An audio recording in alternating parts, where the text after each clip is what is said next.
Hello everyone, it's me, Anthony Coach, a guitarist on YouTube. Don't fall into these pitfalls when it comes to self-teaching guitar. These are the blind spots that have become apparent to me over the years of teaching self-taught guitarists. Previously self-taught, they can't be self-taught if I'm teaching them. You know what I mean. They come to me after they've taught themselves and I help them out. Number one, top of the list, top of the list, the visualization, the understanding of rhythm. No, I don't mean rhythm like... Don't worry, I'm not talking about so-called boring rhythm that the rhythm guitarist would play, while we as the lead player play all the cool fancy stuff. No, rhythm is all around us in riffs, and certainly in guitar licks. Have a listen to this ultra famous, fast guitar lick. Okay, from Master of Puppets. Here's another extremely famous guitar lick.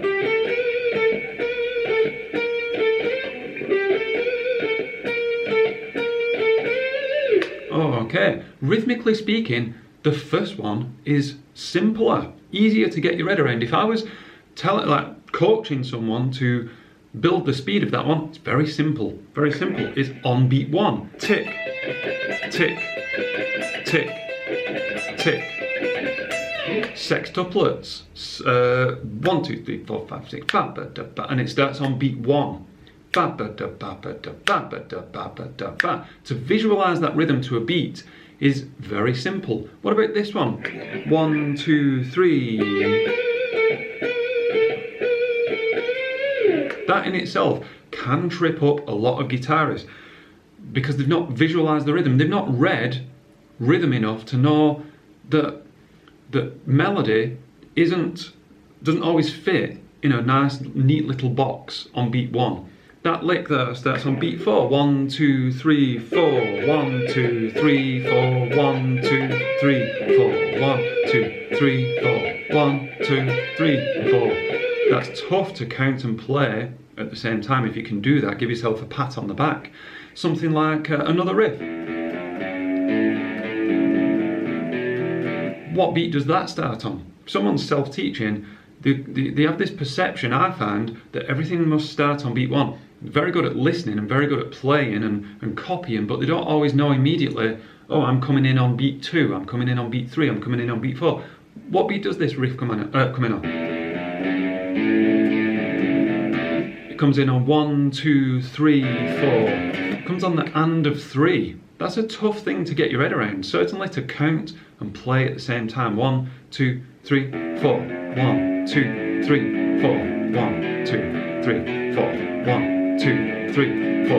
1, 2, 3, 4. I nearly messed that up about 3 times there.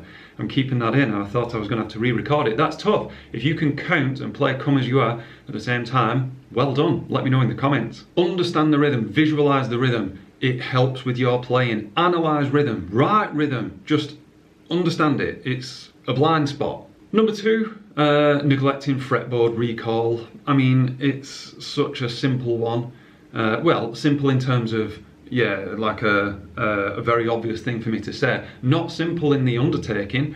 Learning the piano keyboard is very easy. Learning the notes on a saxophone is easier than on a guitar, I would say. We've got a blank bit of wood. It's not black and white like a piano keyboard. The dots don't correspond with sharps and flats. It's working against us. They're all off center from one another. This is an E string, this is an A string, this is a D string. It's not in a nice, neat little line.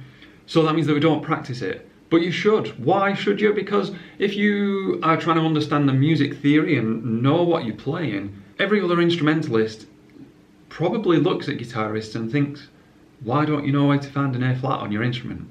We're in the key of A flat. We just think fret 4, fret 4, fret 4. Not necessarily to know where every A flat is on the guitar. You're doing yourself a massive, massive, massive disservice by not doing that stuff. Okay, the third one, we've got to get it out the way. You know it's coming. It's ultra, ultra basic level theory, not crazy stuff. Guitarists are a weird, weird, weird bunch. Rock, heavy metal guitarists. I see it day in, day out. I'm not joking, I'm not making this up to be sensationalist. I teach a lot of people now, and it's people who understand what a Lydian mode is. They understand the Phrygian mode, what a melodic minor scale is, what the modes of the melodic minor scale are, because they visualise it as boxes, patterns on a fretboard, which is excellent. That is a massive step that you have to take.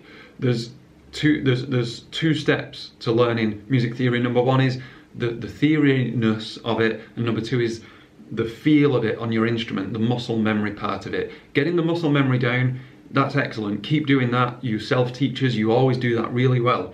Learning your box patterns, the grids. What I do see as a massive blind spot though, is just knowing the notes of a D flat major scale and being able to recall it as quickly as you can play a G major chord on your guitar.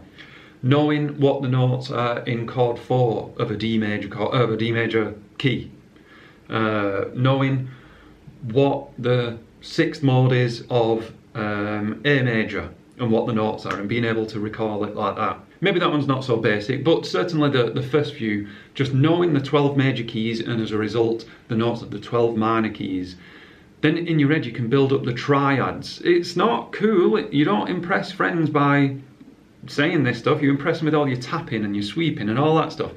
I know what it's like, but it's a blind spot and it's only gonna hold you back. Okay, the last one, massive blind spot. People who are self-teaching, very lenient with themselves when it comes to learning projects, learning a project. So if that project is sweep picking, or if it's learning your favourite song, being very lenient and having no accountability, so stopping doing it too soon. If you're trying to learn how to play a song by Guns N' Roses, and then you try it and you go, oh, it just seems like a massive mountain, and you're trying to climb it and you think, oh, whatever, I'll just move on to that next riff.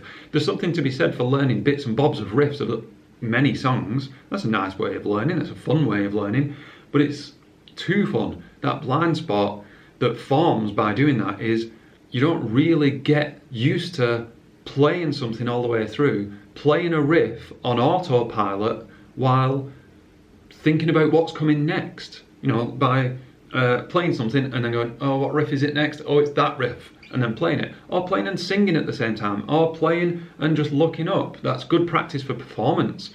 Playing without having to look at your guitar. That only comes from that complete repetition of something, and it only comes from that sticking with the same project for months, maybe. Weeks, months, depends what the project is. Learn a full song, stick with it. You get more out of it than you think you do by doing that stuff. Anyway, did I miss any? Let me know down there. And thank you so much for watching. Thank you to these names who support me on Patreon. That is very, very nice. I am off to go and work on my blind spots. You do the same. Your blind spots, not mine. And I will see you in the next video. Thank you.